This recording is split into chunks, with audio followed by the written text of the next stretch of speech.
তো ইমাম ইবনুল কাইয়িম রাহিমাতুল্লাহ আলাইহি বলেন যে মুসল্লির নামাজ চার ধরনের।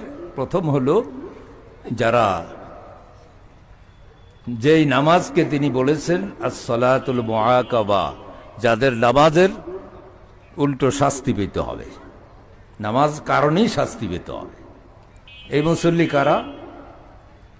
যারা নামাজের রুকু সেজদা তাদিলে আরকান, নামাজের মূল কাঠামোতে ভুল করে, তারা নামাজ পড়ে ঠিকই, কিন্তু এই নামাজের জন্য উল্টো তাদের শাস্তি পেতে হবে। দ্বিতীয় ধরনের মুসল্লি হল as-সালাতুল মুহাসাবা, যাদের নামাজের হিসাব নেবে আল্লাহ তাআলা, যে কতক্ষণ পর্যন্ত তুমি নামাজের ভিতরে আল্লাহর দিকে রুজু হয়েছিলা, আর কতক্ষণ পর্যন্ত আল্লাহর কথা মনে নাই, দুনিয়ার বিভিন্ন কাজকর্মে কথাবার্তা চিন্তা ভাবনায় ছিলা। এটার যদি হিসাব নিতে যায়, তাইলে আমরা এক ওয়াক্ত নামাজ, 2 রাকাত নামাজকে আল্লাহর দরবারে পেশ করতে পারবো?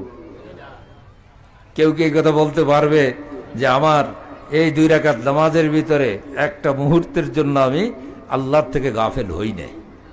এই কথা কি কেউ বলতে পারবে? তাইলে আল্লাহর দরবারে কোন নামাজটা পেশ করো? বড় বড় বুজুর্গার দিন এই জন্য আল্লাহর দরবারে কাঁদতেন,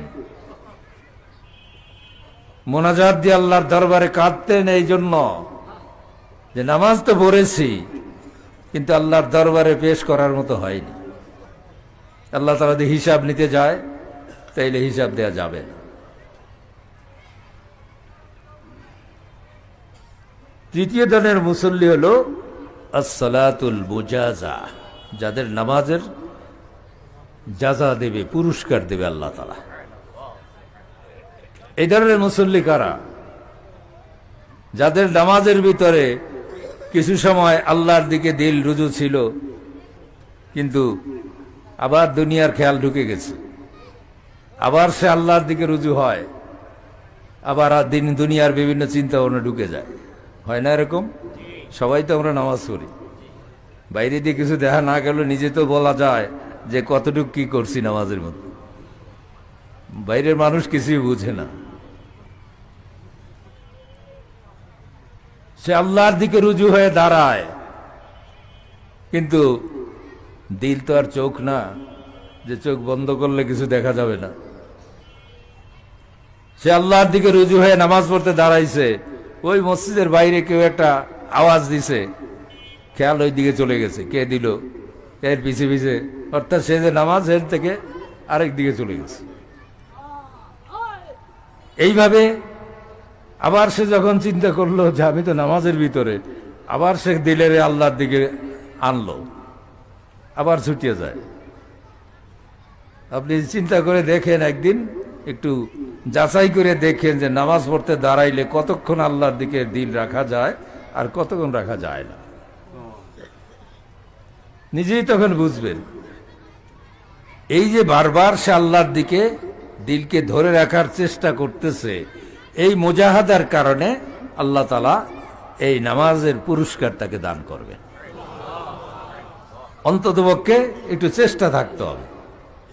কিন্তু নামাজের নিয়ত বানিয়ে যদি শুরু হয়ে যায় যে দোকানের কি চিন্তা, ব্যবসা বাণিজ্যের চিন্তা, হিসাব কিতাব শুরু হয়ে গেলে আর ফিরে আসে না তার দিকে। তো অন্ততপক্ষে নামাজ পড়তে দাঁড়াইলে আল্লাহর দিকে রুজু, দিলকে ধরে রাখার জন্য চেষ্টা করেন। দিল ছুটে যাবে বারবার, কিন্তু আবার ধরে আনে, তবু অন্ততপক্ষে কিছুটা আশা পাওয়া যায় যে আল্লাহর কাছ থেকে কিছু পুরস্কার পাওয়া যাবে। আর চতুর্থ ধরনের নামাজ হলো, মুসল্লি হলো, যাদের নামাজকে বলা হয়েছে as-সালাতুল মাকবুলা, যাদের নামাজ আল্লাহর দরবারে কবুল হয়ে যায়। এই ব্যক্তির নামাজটা হলো এরকম যে তাকবীরে তাহরিমা থেকে শুরু করে সালাম ফিরানো পর্যন্ত একবারও দিল আল্লাহর থেকে এক মুহূর্তের জন্য গাফেল হয়নি। এরকম 2 রাকাত নামাজ যদি সে কেউ জীবনে আদায় করতে পারে, তাইলে তার জীবনের জন্য সবচেয়ে বড় সম্পদ।